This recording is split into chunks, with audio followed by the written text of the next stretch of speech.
അപ്പോൾ once patient certified ആണ് brain death, ഇതിനൊരു കൗൺസിലിംഗ് സെഷൻ ഉണ്ട്. ഇപ്പോൾ സാർ പറഞ്ഞ കഴിഞ്ഞപ്പോൾ we understood that many people are not aware. ഇപ്പോൾ ഡോക്ടേഴ്സ് ആയാലും ലേമാൻ ജനറൽ പബ്ലിക്കിനും ഇതിന്റെ പറ്റി ഒരു ഫിയർ, ഒരു ഡൗട്ട് ഉണ്ട്. അപ്പോൾ ഇതിനൊരു കൗൺസിലിംഗ് സെഷൻ ആരാണ് പേഷ്യന്റ് ഇപ്പൊ ഇങ്ങനെ പറ്റി ആൻഡ് ഇങ്ങനെ ഒരു ഓപ്ഷൻ ഉണ്ട്, who should be taking the charge? രണ്ട് രീതിയിൽ നമുക്ക് അതിനെ കാണാം. ഒന്ന് വെച്ചാൽ നേരത്തെ ഞാൻ പറഞ്ഞില്ല, മസ്തിഷ്ക മരണം നമ്മൾ സ്ഥിരീകരിക്കുന്നതിന് മുമ്പേ തന്നെ കമ്മ്യൂണിക്കേറ്റ് ചെയ്യണം റിലേറ്റീവ്സിൻ്റെ അടുത്ത്. കാരണം നമ്മളൊരു വെന്റിലേറ്റർ ഡിസ്കണക്ട് ചെയ്തിട്ടുള്ള ഒരു ടെസ്റ്റാണ് നമ്മൾ ചെയ്യാൻ പോകുന്നത്. അപ്പോൾ നമ്മൾ ആദ്യം തന്നെ ട്രീറ്റിംഗ് ഡോക്ടർ നിങ്ങളുടെ രോഗിക്ക് മസ്തിഷ്കം വർക്ക് ചെയ്യുന്നില്ല അല്ലെങ്കിൽ മസ്തിഷ്ക മരണം സംഭവിച്ചിരിക്കുകയാണ്, പക്ഷെ നമുക്ക് സ്ഥിരീകരിക്കേണ്ടതായിട്ടുണ്ട്. സ്ഥിരീകരിക്കേണ്ട ടെസ്റ്റിനാണ് ആപ്നിയ ടെസ്റ്റ് എന്ന് പറയുന്നത്, അതായത് വെന്റിലേറ്റർ ഡിസ്കണക്ട്. ആ കമ്മ്യൂണിക്കേഷൻ സ്റ്റാർട്ട് ചെയ്യണം ഇനിഷ്യലി. ആ കമ്മ്യൂണിക്കേഷൻ സ്റ്റാർട്ട് ചെയ്യേണ്ടത് പ്രൈമറി ട്രീറ്റിംഗ് ഡോക്ടർ തന്നെയാണ്. ഇപ്പം ഞാനാണ് ഒരു രോഗിയെ അഡ്മിറ്റ് ചെയ്തിട്ടുണ്ടെങ്കിൽ എൻ്റെ ഉത്തരവാദിത്വമാണ് രോഗിയുടെ ബന്ധുക്കളുടെ അടുത്ത് രോഗിയുടെ അവസ്ഥ പറഞ്ഞു കൊടുക്കേണ്ടത്.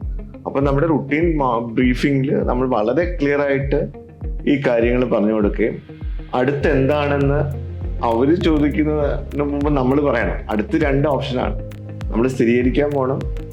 സ്ഥിരീകരിച്ചു കഴിഞ്ഞാൽ അടുത്ത കാര്യം ഞാൻ പറഞ്ഞു തരാം, അല്ലെങ്കിൽ അപ്പം തന്നെ പറയാം. സ്ഥിരീകരിച്ചാൽ നമുക്ക് ട്രീറ്റ്മെന്റ് എല്ലാം സ്റ്റോപ്പ് ചെയ്യാം. നമ്മൾ ഹാർട്ട് നിൽക്കുന്നവരെ കുറച്ച് വെയിറ്റ് ചെയ്യും, അത് കഴിഞ്ഞ് ഞങ്ങൾ ഹാൻഡ് ഓവർ ചെയ്യും. ഇഫ് നിങ്ങൾ വില്ലിങ് ഫോർ ഓർഗൻ ഡൊണേഷൻ ആണെങ്കിൽ നമ്മൾ ഓർഗൻ സപ്പോർട്ട് ചെയ്യുന്നൊരു തെറാപ്പി കൊടുക്കും. ഈ കമ്മ്യൂണിക്കേഷനാണ് നമുക്ക് വേണ്ടത്.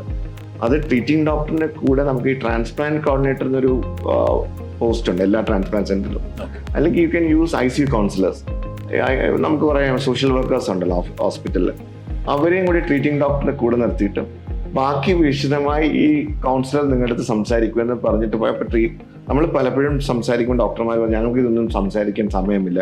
ആൾക്കാർ ചോദിക്കുക എങ്ങനെയാണ് മസ്തിഷ്കം നിർണ്ണയിക്കുന്നത്, ആരൊക്കെയാണ് വരുന്നത്, അതൊന്നും ഞങ്ങൾക്ക് സംസാരിക്കാൻ സമയമില്ല.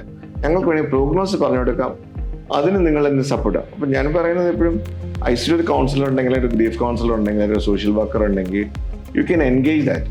അവരോട് നമുക്ക് പറഞ്ഞു കൊടുക്കാം. നിങ്ങൾ